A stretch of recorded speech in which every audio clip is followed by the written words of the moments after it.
여러분, 사람이 먼저다라는 제목을 들으니까 사람이 먼저다 라는 억양이 생각날 것이 2011년도 치러진 18대 대선에서 지금의 대통령이 된 문재인 대통령이 이 사람이 먼저다라는 이 카피로 그렇게 선거운동을 했습니다. 인간비를 내세웠지요.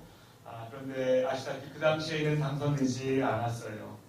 그렇지만 서민적인 이미지로 참 좋은 사람이다라는 그런 인상들을 많이 받았던 기억이 있습니다. 사람이 먼저다라고.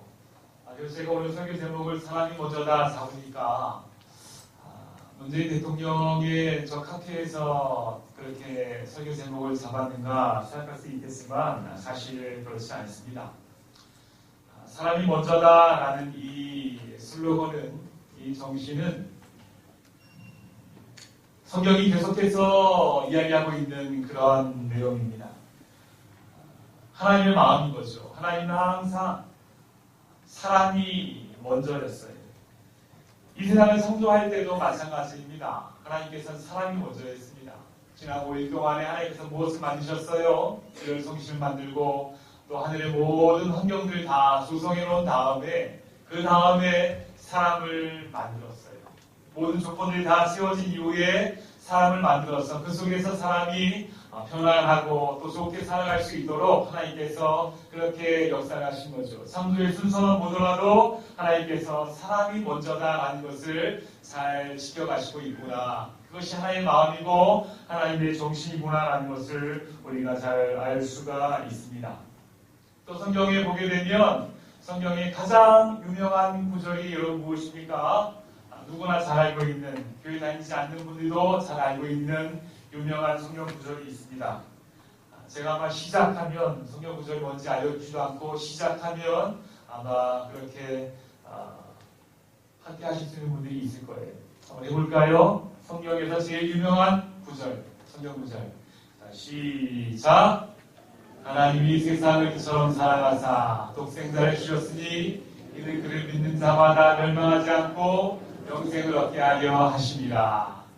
이게 성경의 하나님의 마음의 중심 내용 아니겠습니까? 이것이 하나님의 마음이에요. 여기에도 사람이 먼저다라는 하나님의 마음이 잘 담겨져 있어요. 어디에 담겨져 있습니까? 하나님이 세상을 할 때에 세상의 중심이 누구입니까? 세상의 중심이 사람이에요.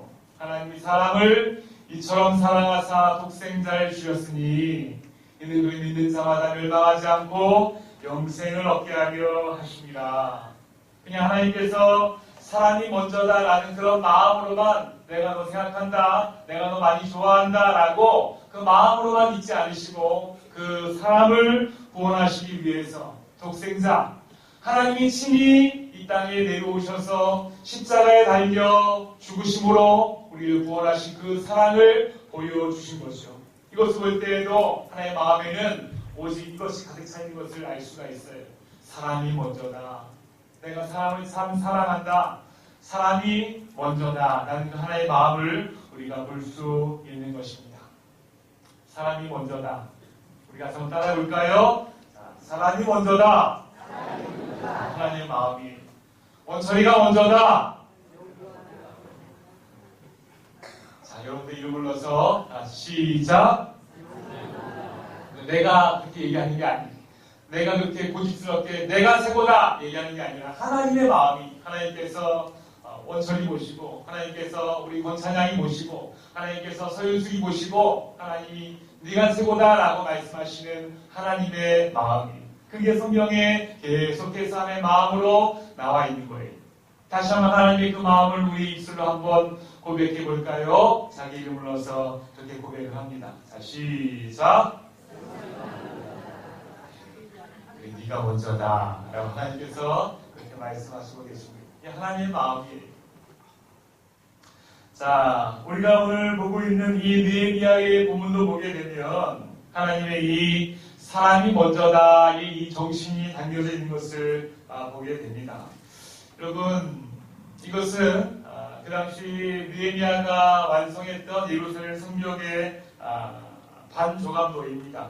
보게 되면요, 성경을 중심으로 쭉 성벽을 지었는데 길이가 총 한 5km 정도 되는 그 정도의 길이고 평균 높이가 한 17m 정도 되는 그런 성벽이 이것이 다 거의 허물어져 있었어요. 그런데 느헤미야가 총독으로 와서 저 성벽을 다 완성을 한 거죠. 다 완성을 했어요. 며칠 만에 완성을 했습니까? 단 52일 만에 완성했어요. 느헤미야 6장 15, 16절 말씀입니다. 같이 한번 읽어볼까요? 같이 시작. 52일 만인 엘루럴 25일에 끝남에 우리의 모든 대적과 주위에 있는 이방 족속들이 이를 듣고 다 두려워하여 크게 낙담하였으나 우리 하나님께서 이 역사를 이루신 것을 알미니라. 그럼 52일 만에 이 성벽이 세워졌어요. 그러니까 이 이스라엘 백성들이 얼마나 수고한 것입니까? 얼마나 애쓴 것이에요. 그런데 마지막에 고백하고 있는 것처럼 이방 사람들도 저것은 사람이 한 것이 아니라 하나님이 하신 것이다 라고 인정할 만큼 그것은 기적이었어요. 그렇게 하나로 뭉쳐지지 않았던 그 이스라엘 백성들이 하나님의 사람 느헤미야를 통하여서 하나가 되어지고 그렇게 흩어졌던 사람들이 다 모여서 52일 만에 그 큰 역사를 이루신 것은 누가 보더라도 하나님이 이루신 것을 인정하지 않을 수가 없었던 것이죠. 그렇게 놀라운 성벽이 그렇게 아름답게 지어졌습니다. 이 성벽은 지금 우리가 성지순례 가게 되면 지금 이 성벽은 볼 수가 없어요. 그 당시 느헤미야의 성벽이고 또 그 이후에 많이 허물어졌다가 또 세워지고 하는 그런 역사를 거치게 된 것을 우리가 보게 됩니다. 자, 그런데요, 이렇게 성벽 짓는 것만이 하나님의 일하심이 아니었어요. 하나님의 슬로건이 뭐였다고 했습니까? 사람이 먼저다 라는 것이 하나님의 슬로건이었어요. 그래서 하나님의 진짜 역사하신 무엇인가 하면 이렇게 성벽을 다 지어놓고 마치 에덴 동산을 만들 때에 에덴 동산의 모든 조건을 완벽하게 갖춘 다음에 그 다음에 사람을 지어서 그것을 다스리고 통치하게 하신 것처럼 하나님께서도 사람이 먼저다라는 이 정신은 성벽을 지을 때도 마찬가지입니다. 성벽을 기적과 같이 다 만들어 놓으신 이후에 그 다음에 하나님께서 하신 일이 진짜 하나님이 하신 일인데 그것이 무엇인가 하면 바로 1절 말씀이에요. 성벽이 건축되매 완공이 되매 문짝을 달고 문지기와 노래하는 자들과 레위 사람들을 세웠다라는 것이 하나님께서 하신 진짜 일이에요. 이게 하나님이 하신 진짜 일입니다. 문지기들은 어떤 사람들입니까? 그 성을 지키는 성문을 지키는 사람들이죠. 또 노래하는 자들은 어떤 사람들이 예배를 돕는 사람들이 노래하는 자들 예배를 돕는 찬양대원들 특별히 구별되어진 레위 사람들로 그렇게 세워졌어요.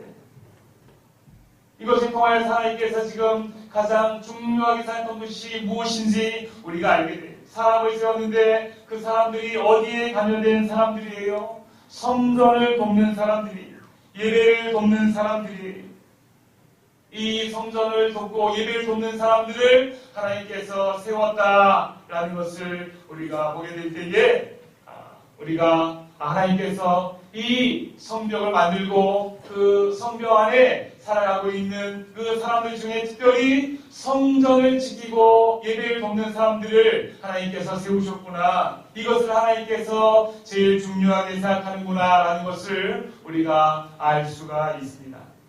여러분, 하나님께서 성전을 세운다 할 때에 성전을 세운다라는 것은 크게 두 가지 의미가 있는데요. 먼저는 예배를 바로 세운다라는 그 의미가 있습니다. 예배를 바로 세운다. 여러분, 이 그림만 봐서는 어떤 그림인지 잘 모르실 거예요. 우리가 잘 아는 미국의 기원이 된 청교도들이 그렇게 100여 명 남짓한 그 인원들이 메이플라워를 타고 신앙의 자유를 찾아서 미 대륙에 신대륙에 도착하게 됐어요. 도착해서 반 이상의 사람들이 풍토병으로 또 오면서 그렇게 고생하여서 죽게 되었어요. 별로 감사할 만한 조건들이 없었어요. 감사할 만한 제목들이 찾아와도 빈곤할 수밖에 없어요. 그렇지만 그들이 그곳에 가서 가장 먼저 한 것이 무엇입니까? 예배하는 것이었어요. 무엇을 감사하고 무엇을 예배할 수 있었겠어요? 그렇지만 가장 먼저 그들이 한 것은 예배하는 것이었어요. 그냥 우리가 예배하는 것 하나님께서 기뻐 봐주시겠지가 아니라 그들이 할 수 있었던 가장 중요한 것, 하나님이 가장 기뻐하신 것이 예배하는 것임을 알기 때문에 그들이 가장 먼저 예배했습니다. 그 예배를 하나님께서 받으시고 바로 이 작은 공동체를 통하여서 미국이라는 엄청난 나라를 만들어내는 하나님의 기적을 우리가 보게 되는 것이죠. 무엇을 말합니까? 개인이든지 나라든지 어떠한 공동체든지 예배가 먼저 바로 서게 될 때에 그 사람과 공동체가 바로 서게 되는 진정한 하나님의 일하심을 우리가 볼 수 있다라는 것입니다. 그리고 우리가 하나님의 예배가 무너지게 되면요, 예배가 무너지게 되면 예배만 무너진 것이 아니라 다 무너지는 거예요. 다 무너지는 거예요. 여러분 지금 예배 드리고 있잖아요. 예배 드리고 있는데 이 예배 드리고 있는 이 시간이 예배를 바로 드리는 것이 아니에요. 정말로 우리의 중심이 하나님과 맞닿아 있고 그 말씀을 기대하는 마음으로 이 자리에 앉아서 그 말씀 내 안에 가득가득 차곡차곡 채워가고 있는 그 작업, 그 말씀 붙드는 작업, 이것이 진정 하나님 기뻐하시는 바른 예배자임을 여러분 믿으시기 바랍니다. 그 예배자를 하나님께서 찾으시는 거예요. 그리고 그 예배가 성공할 때에 우리의 삶, 전반적인 삶의 모든 밸런스가 맞춰지게 되고 삶 자체가 바로 서게 되는 것을 여러분 믿으시기 바랍니다. 삶에서 어떤 문제든지 여러분 혹시 내가 요새 왜 이러지? 내가 요새 왜 이러지? 라는 어떤 문제가 여러분 일어난 적이 있습니까? 어떤 문제든지 요새 왜 이러지? 라는 어떤 그런 신호가 좀 감지된 적이 있습니까? 그것은 그 원인은 여러분 바로 예배입니다. 삶이 어떤 문제든지 다 상관없어요. 어떤 문제든지 요새 왜 이러지? 이게 왜 이러지? 왜 이런 일이 일어나지 않고 어떤 신호가 감지되었어요? 여러분 그것은 바로 우리의 예배 생활에 다시 돌아보라는 하나님의 신호인 줄 믿으시기 바랍니다. 예배가 무너지게 되면 가장 먼저 삶에서 문제가 일어나게 되는 거예요. 삶에서 어떤 신호가 오게 되는 거예요. 이게 왜 이러지? 요새 왜 이러지? 이게 웬일이지? 라는 신호가 반드시 올 수밖에 없는 거예요. 그 문제를 해결하려고 거기에 가지 말고 지금 나의 예배 생활이 하나님과 맞닿아 있는가? 예배를 기대하는 마음으로 내가 예배 시간에 앉아 있는가? 예배 시간에 그 말씀이 내 안에 차곡차곡 쌓여지고 있는가? 그 말씀 붙들고 내가 한 주간에 살아가려고 애를 쓰고 있는가? 예배자로 하나님께 진실하게 나아가고 있는가? 이 예배 생활을 우리가 먼저 돌아볼 수 있어야 하는 것입니다. 히브리서에 보게 되면 우리가 살아가는 데가 이러한 데다라고 이야기하고 있어요. 모이기를 피하는 어떤 사람들의 습관과 같이 하지 말고 오직 권하여 그날이 가까움을 볼수록 더욱 그리하자라고 히브리서 10장에 말씀하고 있습니다. 그럼 무엇입니까? 모이기를 피하는 어떤 사람들의 습관. 왜 모이기를 피하겠어요? 바쁜 일이 생기는 거예요. 예배보다 더 중요한 일이 생겨요. 사람을 만나야 돼요. 일이 생겨요. 그러나 가만히 생각해 보게 되면 그렇게 어떤 바쁜 일이 어떤 예배보다 중요한 그 일이 정말 예배보다 중요한 것이 아니라 내 마음이 하나님과 멀어지게 되니까 그 일이 중요하게 보이는 거예요. 내 마음이 하나님과 멀어지게 되니까 그 사람과의 만남이 더 중요하게 보이는 거예요. 내 마음이 하나님과 멀어지게 되니까 예배 시간에 해야 될 다른 일들이 더 중요하게 보이게 되는 거예요. 그래서 모이기를 패하게 되는 거예요. 이것이 말세에 일어나는 일들이다라는 것을 성경 말씀이 미리 예언하고 있는 것입니다. 예배 시간에 자꾸 중요한 일이 생겨요. 주일날 바쁜 일이 생겨요. 그것이 무엇입니까? 그 일이 바쁜 것이 아니라 내 중심이 지금 하나님과 점점 멀어지고 있구나. 이 신호인 것입니다. 이 신호인 것이 그럴 때에 그 그 예배를 통하여 다시 한번 집중하고 예배를 사모하고 예배를 기대하며 나아가게 될 때에 그 예배의 회복함과 함께 하나님께서 우리의 삶의 전반적인 밸런스를 맞춰주시고 삶 자체가 다시 회복되어짐을 믿으시기 바랍니다. 예배가 회복되어야 되는 거예요. 두세 살 예배임으로 모인 곳에는 나도 그들 중에 있느니라. 얼마나 초라합니까? 두세 사람이 모였어요. 두세 사람이 모였어요. 그러나 그 두세 사람이 모인 바로 그곳에도 기대함으로 하나님의 사모함으로 나아가게 될 때에 바로 그 모임에 하나님이 그들 중에 계시고 내가 너희를 만나주시고 회복시키겠다라고 말씀하고 있는 거예요. 하나님께서 예배를 이처럼 소중하게 생각하십니다. 예배를 통하여 우리를 회복시키실 것을 믿으시기 바랍니다. 그래서 우리가 예배를 소중히 여겨야 되는 거예요. 새벽에 나오신 분들은 아마 아실 거예요. 우리 교회가 지금 세 가지 제목을 놓고 기도하는 중에 그 한 가지는 무엇인가 하면 모이기에 힘쓰는 교회가 되게 하소서라고 기도하고 있어요. 오전 예배, 오후 예배, 수요 예배, 구역 예배, 새벽 예배 5개의 그 예배 가운데에 우리가 정말로 모이기에 힘쓰게 하여 주시옵소서. 틈만 나면 바빠서 모이기를 피하는 어떤 사람들 습관과 같이 이 세대가 흘러가고 있는 이 와중에 우리 벌교대감교회는 거슬러 올라가서 그렇게 모이기에 힘쓰는 교회가 되게 하소서라고 그렇게 기도하고 있습니다.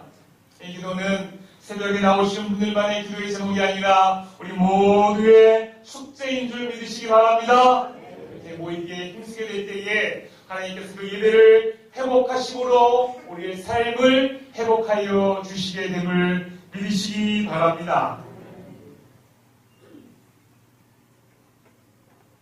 우리 교회 청년들이 대학교 다닐 때까지 이곳에서 강주에서 학교를 다니고 하면 그때까지 이곳에 있다가 시장을 잡고 하면 이 전남권에도 직장 일자리가 많이 없고 해서 서울권으로 중부권으로 올라간 친구들이 많이 있습니다. 어제 한 친구를 만났어요. 머리도 파랗게 물들이고 다니던 이 자리에 앉아있던 지금도 앉아있는 이난이가 오랜만에 평택에서 직장생활 하다가 왔습니다. 반가웠어요. 그래서 와서 같이 이야기하면서 제일 먼저 제가 무엇을 물어봤겠습니까? 제일 먼저 내가 제일 먼저 무엇을 물어봤습니까? 교회는 정했나? 물어봤습니다. 그러니까 아직 안 정했다는 거예요. 아직 신중하게 다니고 여기저기 보고 있다고 그렇게 이야기를 합니다. 마음이 안타까운 거예요. 이나나 예배가 회복돼야지 네 삶이 회복된다. 빨리 교회를 정하고 그곳에서 정착해서 예배를 드려라. 교회도 한 군데 추천해주고 또 그렇게 이야기했습니다. 그렇게 하십시오. 그렇게 하셔야 됩니다. 마찬가지입니다. 마찬가지.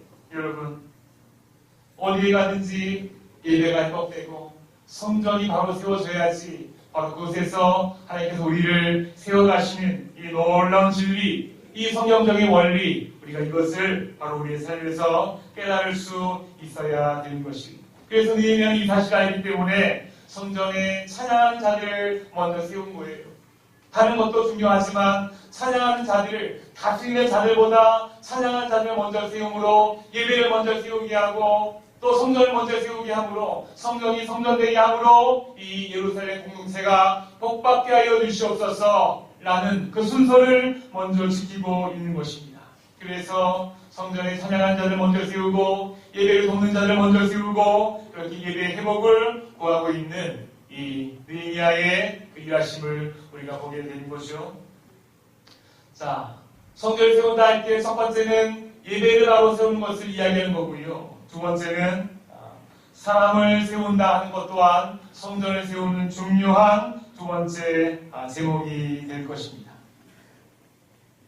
사람을 바로 세운다는 것이 무슨 의미겠습니까? 말 그대로 일꾼을 바로 세운다라는 것이 성전이 세워지기 위해서 갖춰야 될 것이 얼마나 많이 있습니까? 마이크 시스템도, 영상 시스템도, 여러 가지 건축도 해야 되고, 여러 가지 재정도 확보가 되어져야 되고, 중요한 것이 많이 있습니다. 그런데요, 가장 중요한 것은 사실 이런 시스템들은 후차적으로 그렇게 세워져도 됩니다. 가장 중요한 것은 무엇이에요? 바로 하나님 앞에 예배드리는 사람, 바로 사람, 일꾼, 바로 이것이 가장 중요한 세워져야 되는 기둥인 줄 믿으시기 바랍니다. 여러분, 이 성벽은, 예루살렘 성벽은 무너지고 또 무너졌어요. 그런데 사람이 있으면 또 세우고 할 수가 있어요. 또 세우고 할 수 있습니다. 그런데 사람이 무너지면, 일꾼이 무너지게 되면 세울 수가 없게 되는 거예요. 그래서 중심은 무엇입니까? 바로 사람, 일꾼인 것을 우리가 알아야 되는 것입니다. 그래서 교회가 이 일을 중요하게 생각할 수 있어야 되는 거예요. 교회가 사람을 세우는 일에, 일꾼을 세우는 일에 우리가 교회가 헌신하고 가장 중요한 사명으로 받들 수 있어야 되는 것입니다. 우리 교회는 사람을 세우는 교회입니까? 어제 우리 초등부 교사들이 고흥에 교사 세미나 다녀왔어요. 모이자 하면 교사들이 이렇게 다 모여서 순종하고 하는 그 모습들이 얼마나 보기 좋은지 모릅니다. 어제 끝나고 오시는 선생님 중에 제가 이름은 밝히지 않겠지만 백모 선생님을 제가 잠깐 만났어요. 지나가시길래 그래서 잠깐 선생님 오늘 뭐 배우셨습니까? 라고 물어봤어요. 그러니까 백모 선생님께서 모르겠어요. 돌아서면 다 잊어버려요. 라고 그렇게 하고 가셨어요. 돌아서면 다 잊어버리는데도 가셔서 참 감사합니다. 돌아서면 잊어버리는데도 그 앉아서 배우는 그 순간이 바로 우리 성전을 세워가고 있는 순간인 줄 믿습니다. 돌아서면 잊어버려도 좋습니다. 그런데 이렇게 순종하며 앉아있고 말씀을 듣는 그 순종, 그 시간을 통하여서 하나님께서 교회를 바로 세워가고 있는 줄 믿으시기 바랍니다. 백건사님 잊어버려도 잘하신 거예요. 그렇게 돌아서면 잊어버리는 사람들이 우리 교회에 많이 있습니다. 많이 있어요. 그렇지만 괜찮아요. 괜찮아요. 돌아서면 잊어버리기 때문에 안 가는 것보다 훨씬 더 좋습니다. 내가 돌아서면 잊어버리지만 순종하면서 그 자리에 앉아있고 순종하면서 그렇게 세우는 그 시간을 통하여 교회는 바로 세워져 가고 있는 줄 믿으시기 바랍니다. 이것이 바로 느헤미야가 말하고 있는 성전을 세우는 원리, 그 중에 사람을 세워가는 모습이라고 할 수가 있는 것이. 자, 이렇게 성전은 사람이 세워져 가야 되는데 그렇다면 어떤 사람을 세워야 되는가? 어떤 사람을 세워야 되는가? 첫 번째는 바로 이것입니다. 같이 한번 따라해 보겠습니다. 하나님을 두려워하는 사람. 하나님을 두려워하는 사람. 아무 사람이나 함부로 사람을 일꾼으로 세울 수가 없어요. 어떤 사람을 세워야 하는가 하면 하나님을 두려워하는 사람을 세워야 된다. 그 예시로 2절 말씀에 이렇게 이야기하고 있어요. 2절 말씀. 느헤미야가 사람을, 예루살렘을 다스릴 사람을, 두 사람을 세웠어요. 어떤 사람인가? 내 아우 하나니와 영문에 가는 하나냐가 함께 예루살렘을 다스리게 하였는데, 두 번째 지도자라는 거죠. 같이 도울 부교역자라는 거예요. 하나냐는 충성스러운 사람이요 하나님을 경외함이 무리 중에 뛰어난 자라라고 그렇게 이야기합니다. 동생 하나님에 관해서는 특별히 이야기하지 않아요. 아마 동생이니까 믿을 만한 사람이라서 뽑았는지 모르겠어요. 그런데 또 한 명 동생이 아닌 하나냐라는 사람을 선출하게 될 때에 그 사람의 어떠함을 보고 선출했는가 하면 그 사람은 충성되고 하나님을 경외함이 우리에서 뛰어난 자다라고 이야기합니다. 두 가지 소질이 있었던 거예요. 충성된 사람이었어요. 또 경외함이, 하나님의 경외함이 무리 중에서 뛰어난 자라. 이것을 그 자격으로 보고 느헤미야가 일꾼으로, 교회 일꾼으로 그렇게 선택한 거예요. 충성되다라는 말은 여러분, 진실되다라는 말이 함께 담겨있는 그런 단어입니다. 진실되니까 충성할 수 있는 것이요. 진실되고 충성할 수 있는 사람. 그런 덕목을 먼저 갖고요. 그 다음에는 하나님의 경외함이 우리 중에서 뛰어난 것을 또 봤어요. 하나님을 경외함. 우리 지난주에 경외함에 대해서 잠깐 함께 나눴습니다. 기억하십니까? 하나님을 경외함은 바로 이런 것이었어요. 같이 한번 읽습니다. 자, 시작.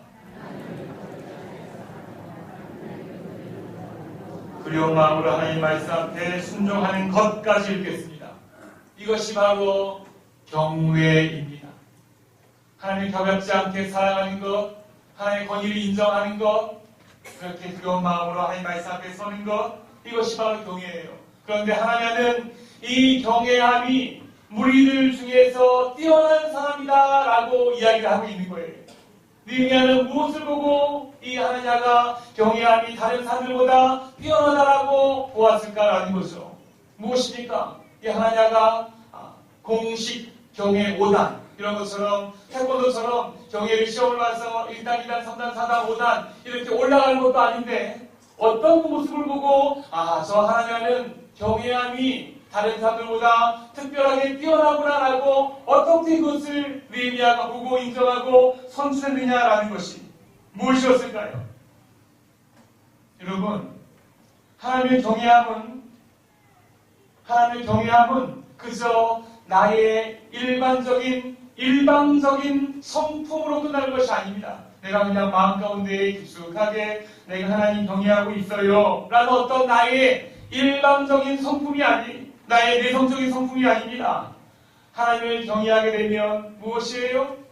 하나님의 권위를 인정하게 되고 그 권위가 내 것이 되는 거예요. 권위를 힘있게 되는 거예요. 그래서 하나님을 경외하는 사람은 반드시 평안하게 되어 있습니다. 경외하게 되면 평안하게 되어 있어요. 지난 시간 느헤미야를 보게 되면서 우리가 함께 나누었죠. 느헤미야가 성독으로 왔을 때에 그 지도자층이 썩어 있었어요. 이자를 받고 돈을 꺼주고 이자를 갚지 않으면 아들, 딸을 잡아서 종으로 삼고 그렇게 그 지도부와 귀족들이 썩어져 있었습니다. 이때에 느헤미야가 선포합니다. 이자를 받은 거 있으면 다 돌려줘라. 또 그렇게 종으로 삼은 아들, 딸이 있으면 다 돌려주어라 라고 그렇게 말씀을 가지고 선포하게 될 때에 오랫동안 귀족으로 있었고 오랫동안 지도자층에 있었던 그 사람들이 그 말씀 앞에 그 느헤미야의 권위 앞에 순종하는 거예요. 이 강력한 리더십이 어디서 나왔습니까? 하나님을 경외할 때에 하나님의 권위를 힘있게 되고 하나님의 권위로 이야기하게 되니까 그 능력이 나타나게 되는 것입니다.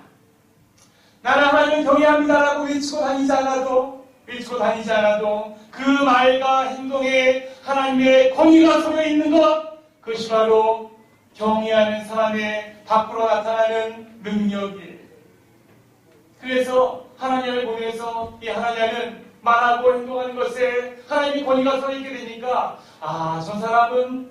저 사람은 하나님의 경외함이 남들보다 탁월한 사람이구나라고 보고 선택하게 된 것이 이런 바꿔 말하면요 이런 것입니다. 뭔 말을 해도 능력이 없고 열매가 없고 시시껄렁하고 그렇게 되면 무엇이에요? 하나님을 경외하는 삶이 그 삶에 없기 때문에 그렇습니다. 그리고 내가 당장에 오늘 죄를 짓는다고 해서 당장에 오늘 내가 성경을 읽지 않는다고 해서 성경 읽는 시간이 조금씩 줄어들고 기도하는 시간이 TV 앞에 앉아있는 시간보다 점점 줄어들고 한다고 해서 내 삶에 어떤 일들이 갑자기 배가 많이 아프다거나 갑자기 눈이 자꾸 나빠진다거나 이런 일이 일어나지 않아요. 즉각적으로 어떤 일들이 일어나지 않아요. 그래서 내가 그렇게 해도 될 것 같아요. 점점 신앙생활보다 세상에 가까이 하고 신앙생활보다 하나님께 앉아있는 시간보다 정말 나의 오락이나 나의 이기심을 위하여 하는 것들로 그 시간을 자꾸 세워간다고 해도 당장에 어떤 일들이 일어나지 않아요. 그런데 어떤 일들이 일어나게 되는가 하면 당장에 어떤 일들이 일어나지 않지만 그 사람의 권위가 떨어지게 됩니다. 영적으로 말라가고 있는 거예요. 말할 때 힘이 없어요. 영적인 권위가 떨어져가게 돼 있어요. 사람들이 뭔 말을 해도 듣지가 않아요. 뭔 일을 해도 열매가 없어요. 결과가 없어요. 우리가 하는 일은 다 영적인 일들입니다. 영적으로 응답받고 영적으로 전도하고 그렇게 해야 되는데 영이 말라가고 있으니까 영적인 권위가 없으니까 어떤 일을 하여도 사역의 열매가 없게 되는 거예요. 왜 그렇습니까? 하나님을 경외하는 삶을 살지 않게 되면 그런 것이. 장당히 즉각적으로 뭔 일이 일어나지 않는다고 해서 내가 지금 잘하고 있구나라고 착각하면 안 됩니다. 하나님을 경외할 수 있어야 되는 거예요. 모이기에 힘써야 되는 거예요. 하나님 위해 시간 들이기를 애써야 되는 것이에요. 그러하게 될 때에 초라하더라도, 그러게 될 때에 볼품이 없더라도 하나님이 영권을 허락하시면 그 영권을 통하여서 하나님의 영적인 일들이 이루어지게 됨을 믿으시기 바랍니다. 지금 당장에 아무런 일이 일어나지 않는다고 해서 내가 괜찮은 것이 아니, 영적으로는 내 모습이 메말라가고 피골이 성적되어 있지는 않은지 우리가 하나님 앞에 돌아볼 수 있어야 되는 거예요. 하나님을 경외하는 사람, 하나님을 경외하는 사람, 그 사람을 하나님께서 교회의 일꾼으로 세워가심을 우리가 알아야 합니다. 자, 성전에 하나님이 사람을 세우시는데 하나님이 두려워하고 경외하는 사람을 세우시고요. 두 번째는 어떤 사람을 세우시는가? 같이 한번 읽어보겠습니다. 하나님 시작.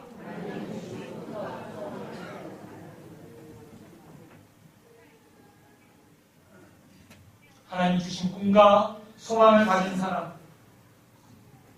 좋죠? 꿈과 소망, 꿈과 소망.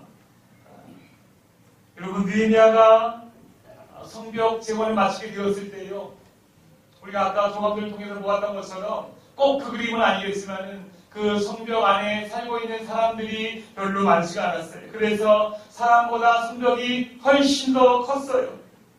사절 말씀에 보면 이렇게 이야기합니다. 그 성읍은 강대하고 그 주민은 적으며 가옥은 미처 건축하지 못했을 때에 바로 그때에 성벽을 완공한 거예요. 느헤미야가 재건한 성벽이 예루살렘 성 안에 살고 있는 백성들보다 훨씬 더 컸어요. 백성들의 숫자에 비해서 많이 크게 된 것이, 사람은 별로 없는데 건물만 크게 지은 것이요. 그런데 느헤미야가 이렇게 성벽을 크게 건축한 데에는 이유가 있습니다. 이유가 있어요. 그것은 이 이스라엘 예루살렘의 부흥에 대한 분명한 약속을 믿고 있었기 때문에 그런 것입니다. 어떤 약속인가? 이스라엘 백성들이 포로로 바벨론에 있다가 처음 도착했을 때에 그때 가장 먼저 성전을 건축했어요. 성전을 건축하게 될 때에 주변에 있는 이방인들이 막 괴롭힙니다. 하지 못하도록 방해를 합니다. 조서를 씁니다. 해서 성전이 잠시 성전 중단이 멈추게 됐어요. 이때에 하나님의 선지자, 그 당시에 활약했던 학개나 스가랴 선지자가 예언을 했습니다. 예언을 하면서 성도들을, 그 성전 짓는 성도들을 그렇게 마음을 격려를 했는데 그 말씀이 무엇이었는가 하면 스가랴 8장 7절 8절 말씀이에요. 이렇게 격려했어요. 만군의 여호와가 이같이 말하노라. 보라, 내가 내 백성을 해가 뜨는 땅과 해가 지는 땅에서부터 구원하여 내고 인도하여다가 예루살렘 가운데에 거주하게 하리니 그들은 내 백성이 되고 나는 진리와 공의로 그들의 하나님이 되리라 라고 약속하셨어요. 느헤미야 이전에 70여 년 전에 하나님께서 선지자를 통해서 약속하신 그 말씀이에요. 여전히 사람들이 없어요. 거주할 사람들이 없어요. 또 돌아오려 하지 않아요. 바벨론에서 이미 그렇게 터를 잡고 살아가는 사람들이 돌아오려고 하지도 않아요. 그렇지만 느헤미야는 이 약속의 말씀을 붙들고 있는 거예요. 땅 끝에서부터 해지는 데부터 해가 뜨는 데까지 그 많은 땅에서부터 이스라엘 백성들을 구원하여 내고 그들을 인도하여다가 예루살렘 가운데 거주하게 하신다는 하나님의 약속을 믿고 있는 거예요. 70년 전에 있었고 아직까지 아무런 일도 일어나지 않고 있지만 그 약속을 믿고 있기 때문에 그들이 살고 있는 터보다 훨씬 더 넓게 성벽을 짓고 있는 것입니다. 이것이 약속을 믿고 있는 사람의 행하는 모습인 것이 아직 현실은 미약합니다. 먼 일이 일어나지 않았어요. 그렇지만 하나님 주신 꿈과 소망을 붙잡고 크게 지은 거예요.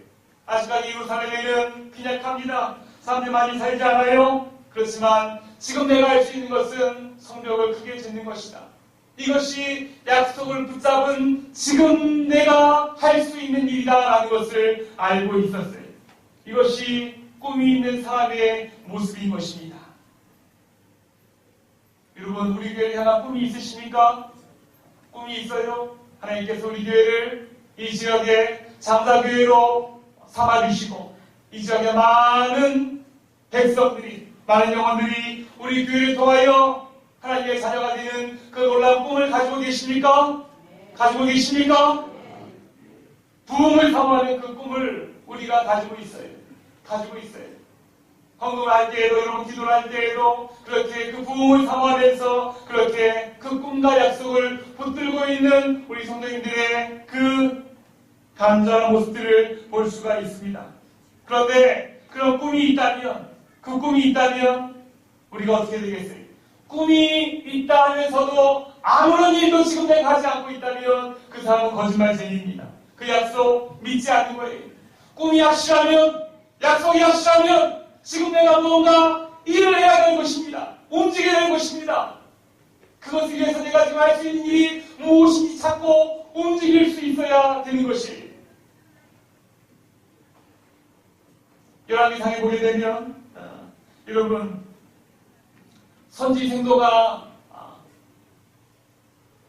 배가 고파서 뭐 살 수가 없어서 우리 집이 지금 다 굶어 죽게 생겼습니다라고 선지생도의 아내가 와서 엘리사 선자에게 이렇게 이야기를 합니다. 그때에 엘리사 선자가 뭐라고 이야기하는가 하면 이르되 너는 밖에 나가서 모든 이웃에게 그릇을 빌리라. 빈 그릇을 빌리되 조금 빌리지 말고 라고 이야기했어요. 조금 빌리지 말아라. 내가 어떤 일을 너에게 행할 것인데 이 약속을 네가 믿는다면 조금 빌리지 말아라. 이 약속을 믿는 만큼 많이 빌려라. 이 약속을 믿는 만큼 지금 네가 해야 할 일이 있는데 그릇을 많이 빌리는 일이야. 이렇게 이야기한 것이. 그래서 너는 내 두 아들과 함께 들어가서 문을 닫고 그 빌려온 모든 그릇에 기름을 부어서 사는 대로 옮겨놓으라 하니라 라고 말씀했습니다. 그래서 그 약속을 믿는 만큼 그 선지생도 안에는 어떻게 합니까? 나아가서 그릇을 빌리는 거예요. 그릇을 빌려요. 많이 빌리는 거예요. 믿은 만큼 많이 빌리는 것입니다. 그리고 빌린 만큼 세워지게 되는 줄 믿으시기 바랍니다.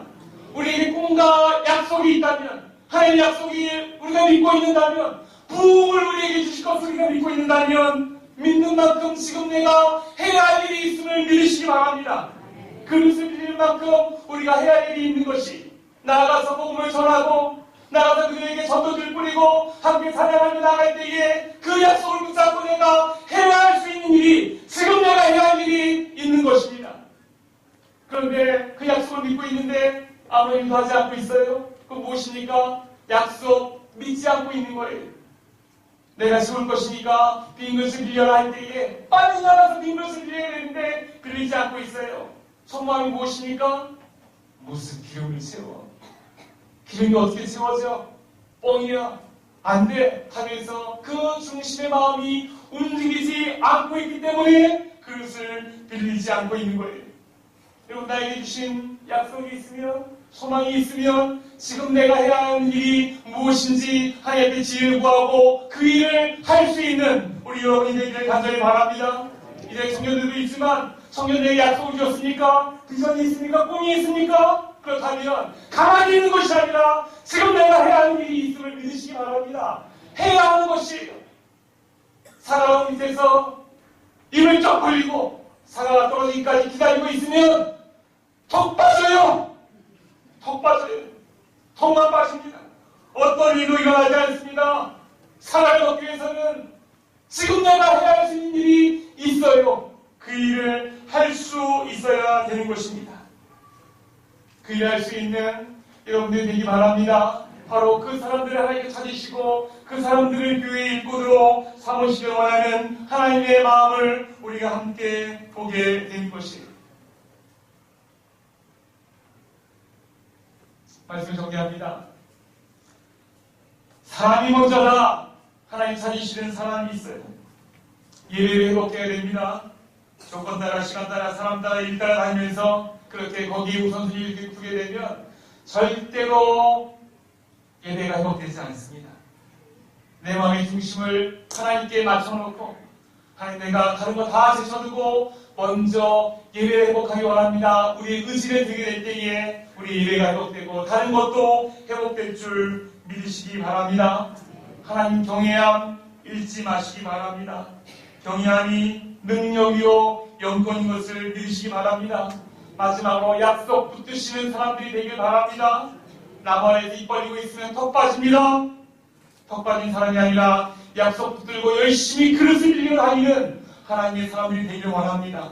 내가 바로 그 사람 되길 원하고 우리 교회가 그런 사람이 가득 차서 하나님의 부흥을 경험하는 복된 부흥 공동체 벌교 대학교회가 되기를 주의 이름으로 축원합니다. 하나님 아버지 감사합니다. 하나님 찾으시는 예배가 회복되어지고 하나님을 경외하고 또 그렇게 약속을 붙드는 그런 우리가 되게 하여 주시고 그렇게 우리를 통하여서 하나님의 부흥을 우리 세대 때에 경험하는 복된 부흥 공동체 벌교 대학교회가 되게 하여 주시옵소서. 예수님의 이름으로 기도드립니다. 지금은 우리 주 예수 그리스도의 은혜와 하나님의 무한하신 사랑하심과 성령님의 감동 감화 교통케 하시니 내가 바로 하나님 찾는 그 사람이 되어서 교회의 일꾼으로 교회를 바로 세우고 하나님의 일을 능력으로 감당하기 원하는 사랑하는 우리 교회 성도들 한 사람 한 사람과 우리 대감교회와 맡겨진 모든 사명 위에 저부터 영원토록 항상 함께 있을지어다. 아멘.